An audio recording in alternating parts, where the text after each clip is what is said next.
masjidil haram ilal masjidil aqsa barakna haulahu linuriyahu min ayatina innahu huwas samiul basir. Shadaqallahul azim. Bapak Kepala Desa Bubung yang kami hormati, Bapak Kepala Seksi Bimas Islam yang sempat hadir pada malam hari ini yang kami hormati, Bapak Kua yang sempat hadir, jamaah kaum muslimin wal muslimat, ikhwanu billah rahimakumullah.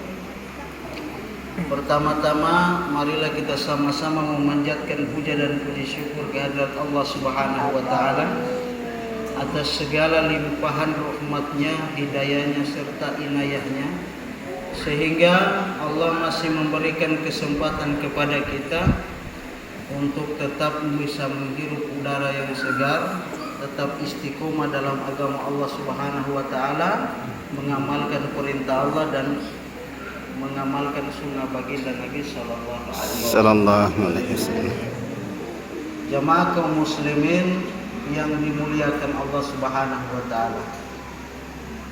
Pada malam hari ini kita memperingati satu peristiwa yang agung terjadi pada tanggal 27 Rajab, tepatnya 260 Masehi, sebelum 261 Masehi. Di tahun jumhur ulama mengatakan tahun terjadinya peristiwa ini pada tahun 10 atau 11 kenabian. Jamaah ikhwanu billah rahimakumullah, saya berdiri di sini bukan sebagai ustadz yang berlebihan sekali. Saya di sini berdiri sebagai saudara muslim. Ya, lebih enaknya begitu. Karena kita sebagai sesama saudara punya hak antara sesama yang besar, yaitu fadzakir fa inna dzikrut tanfa'ul mu'minin. Berilah peringatan, sesungguhnya peringatan itu bermanfaat bagi orang-orang yang beriman. Bapak-bapak, Ibu yang dimuliakan Allah Subhanahu wa taala, perjalanan Isra dan Mi'raj ini ada dua fase perjalanan di sini. Dimulai dari Isra dari Masjidil Haram ke Masjidil Aqsa, kemudian dilanjutkan dengan perjalanan ke atas ke Sidratul Muntaha. Apa nama Sidratul Muntaha itu? Sidrat itu bahasa Arab namanya tempat, muntaha tidak ada tempat setelah tempat lagi, begitu. Artinya Sidratul Muntaha ini tempat yang paling tinggi. Disitulah baginda Nabi Shallallahu Alaihi Wasallam bertemu dengan Allah Subhanahu Wa Taala langsung. Bahkan di dalam hadis dijelaskan pertemuan antara Allah dengan baginda Nabi Shallallahu Alaihi Wasallam jaraknya hanya sebusur panah, dekat sekali. Yang bisa berhadapan dengan Allah langsung hanya baginda yang mulia Nabi besar Muhammad Sallallahu Alaihi Wasallam. Jibril saja tidak mampu mengantarnya sampai langit ke-7 saja.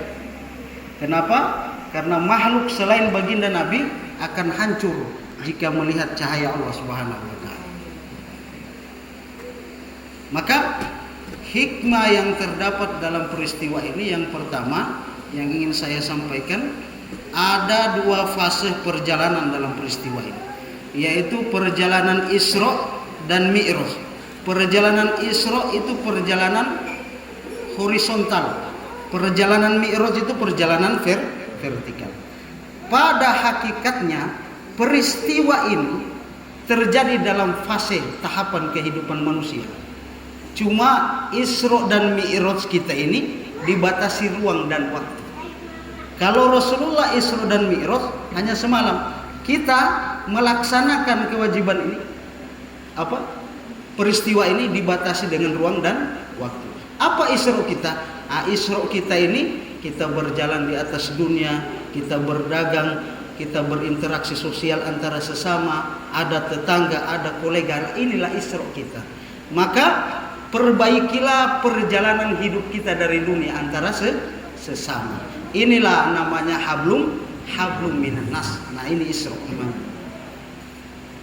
Lalu mi'raj kita itu apa? Mi'raj kita itu yaitu kita mengerjakan sholat lima waktu. Rasulullah SAW bersabda, as-sholatu mi'rajul mu'minin. Sholat itu adalah mi'rajnya orang-orang yang beriman. Jadi kita bermi'raj dalam sehari semalam 5 kali. Lebih banyak waktu kita berisra di dunia. Nah, jadi Isra dan Mi'raj ini dua perjalanan manusia, dua fase perjalanan dalam kehidupan manusia. Jadi Isra kita harus kita perbaiki hubungan kita antara sesama. Perkuat hubungan ukhuwah Islamiyah, ukhuwah basyariyah. Nah, jadi dijaga. Man amana billahi wal yaumil akhir falyasil rahimah. Barang siapa yang beriman kepada Allah dan hari akhir, maka hendaklah dia memperbaiki hubungan silaturahimnya antara sesama, apalagi famili. Ya Bu ya, saya panggil ibu-ibu ini kan yang sering dengan hal yang kecil saja menjadi besar sekali. Maka harus kita jaga. Nabi mengatakan ada satu tanda ahli surga di dunia. Apabila ciri ini ada pada seseorang ini, dia hak ahli surga selama dia tidak meninggalkan sholat dan tidak syirik dan tidak melakukan dosa besar. Satu tandanya. Apa itu? Ibu-ibu perhatikan tandanya. Ayyafu man zolamah. Orang yang mampu memaafkan kepada orang yang menganiaya kepadanya. Orang aniaya sama kita, dia zolimi kita, tapi kita maafkan kesalahannya. Nah, itu kata Nabi, itu tanda ahli surga yang masih di dunia. Insya Allah Bu ya, Insya Allah Bu. Ibu suara Lombok. Nah, ini sangat berat tuh. Kalau kita ada masalah kan barangkali, iyo saya kasih maaf, tapi saya tidak bisa kasih ikhlas. Itu ya, tidak mati begitu. Maka harus dijaga betul-betul. Ayyafu man zolamahu. Ini sifatnya. Mampu memaafkan orang yang menzolimi kepadanya.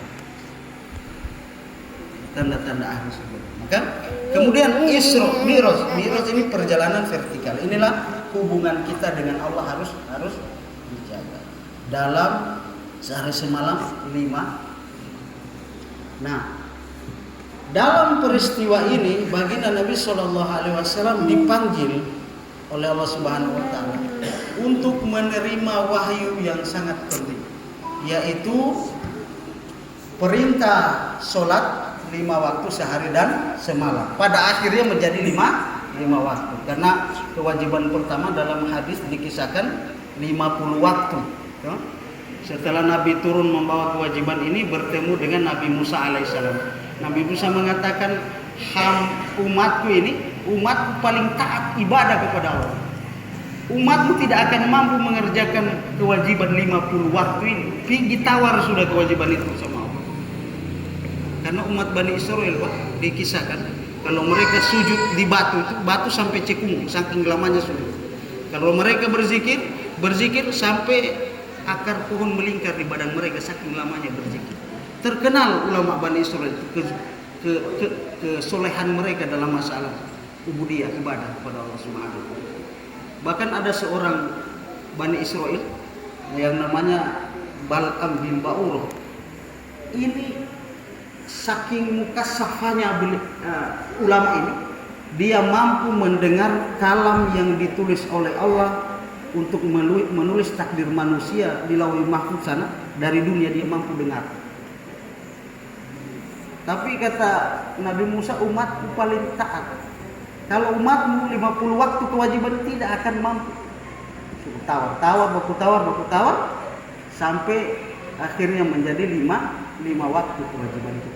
Nah, 5 waktu ini dibawa oleh Rasulullah SAW sebagai mi'raj kita, orang-orang yang beriman.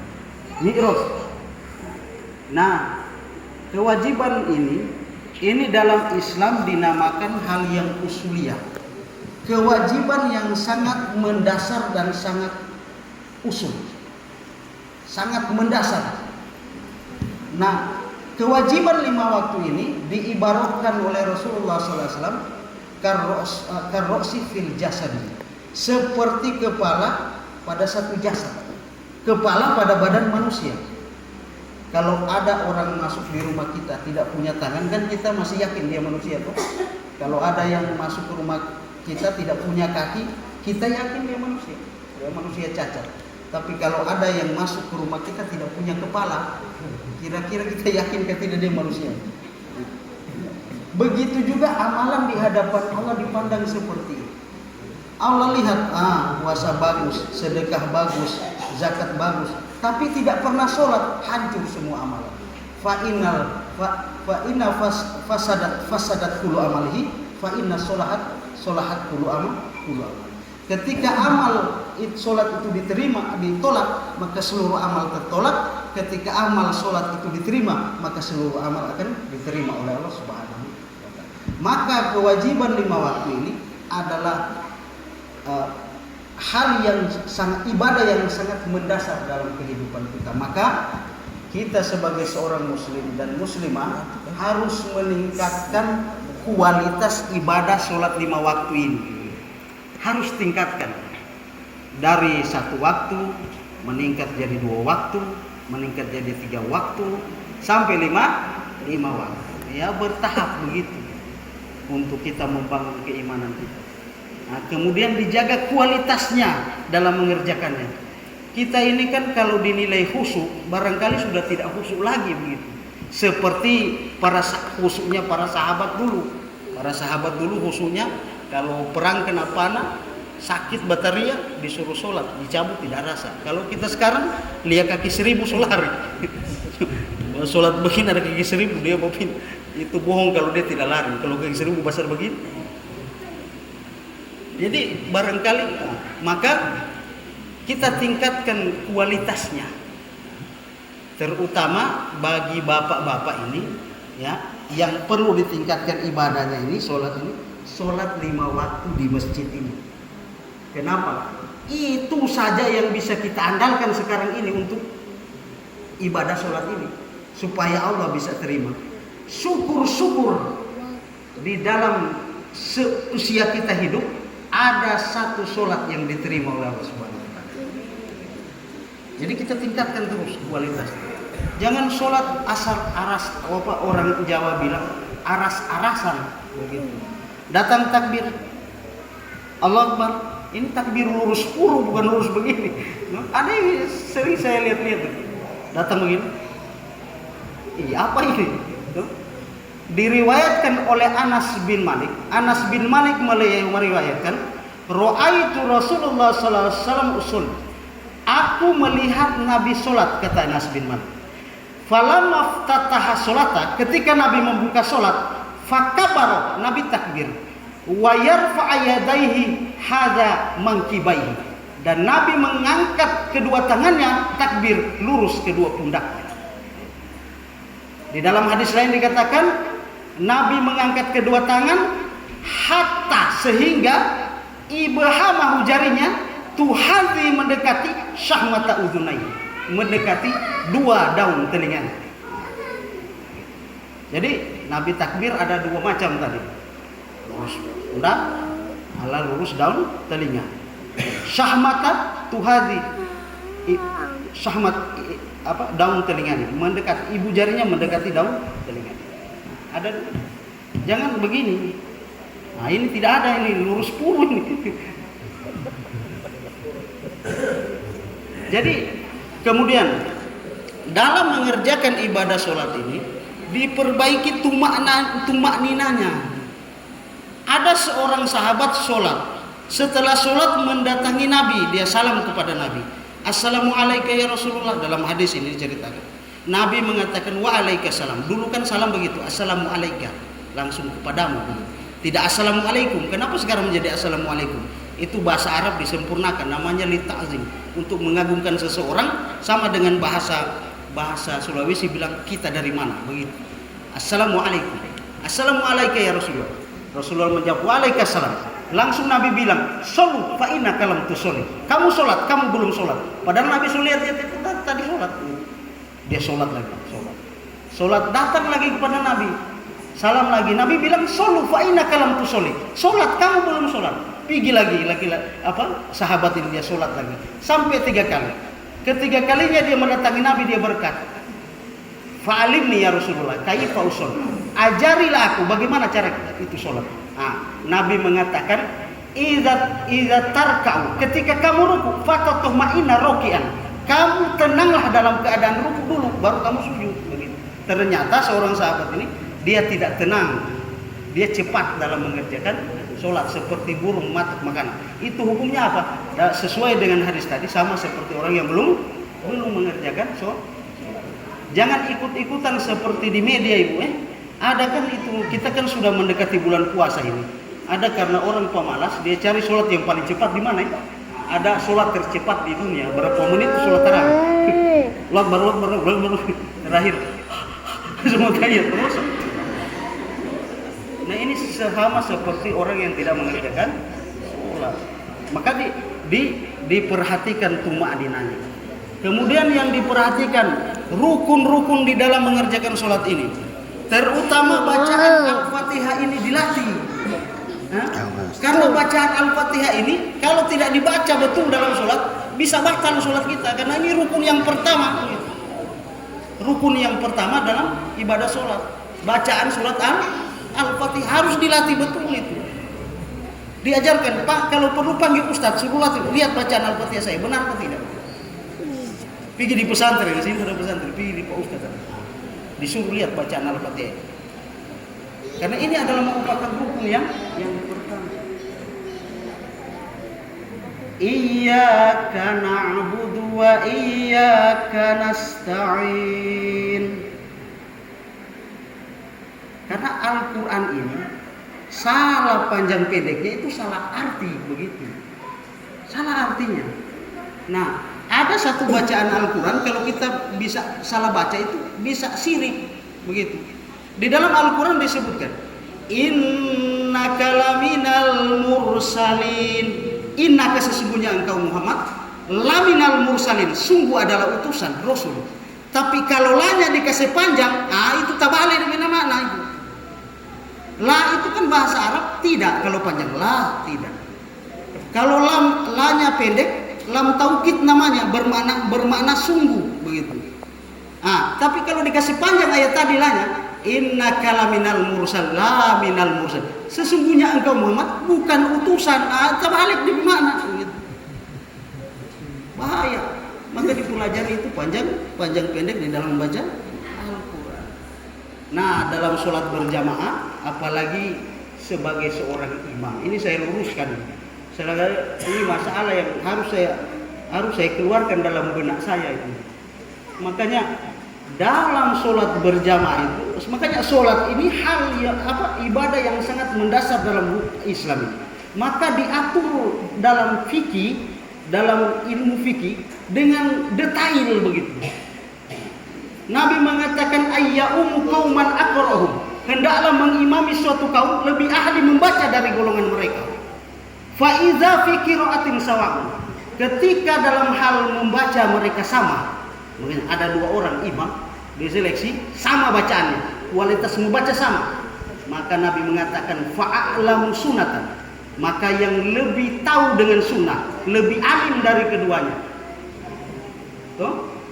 Karena harus tahu fikihnya, fikih dalam membawa sholat itu menjadi tahu fikih.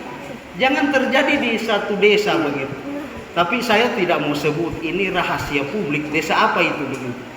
Ada terjadi betul ini, dan saya ada di situ. Ada seorang imam yang tidak mengerti kalau subhanallah itu bahasa teguran ketika salah dia dalam mengerjakan sholat. Satu ketika dia salah, ditegur, subhanallah, tidak dengar. Orang kira dia tidak dengar, berarti dia tahu. Subhanallah, pakai kuat. Karena pasti lain, itu tetap begini. Terakhir kan ada teman di sebelah sholat dia langsung berdiri. Woi Pak Tua, masih 1 rakaat lagi. Ini harus tahu ilmunya, makanya harus tahu ilmunya. fa'alamu sunatan. Fa inna fi sunnatin sawa'un. Ketika dalam hal sunnah mereka sama keilmuannya. Maka apa kata Nabi? Sama keilmuan. Fa'awwalu hijratan. Maka siapa yang hijrah lebih dulu Islamnya dari mereka itu? Fa inna fi hijratin sawa'un. Ketika dalam hijrah mereka sama, maka terakhir Nabi mengatakan fa aqdamu sinan. Maka siapa yang lebih tumbuh duluan giginya, maksudnya lebih tua dari mereka. Jadi kategori tua itu terakhir. Yang pertama membaca harus fasedan. Ya ukuran fase, ukuran sekampung kita inilah. Tidak harus sama dengan ustadz, begitu maksudnya. Kalau di kampung ini yang ada lebih fase begitu sudah begitu. Tapi harus ada yang lebih diseleksi begitu. Nah seperti itu, karena ibadah yang sangat mendasar, yang usuliyah. Karena ibadah umat ini, karena inilah sholat dapat menentukan derajat kita di hadapan Allah Subhanahu wa Ta'ala. Maka diperbaiki kualitasnya. Insya Allah ya, bapak-bapak, ibu-ibu bisa dipahami.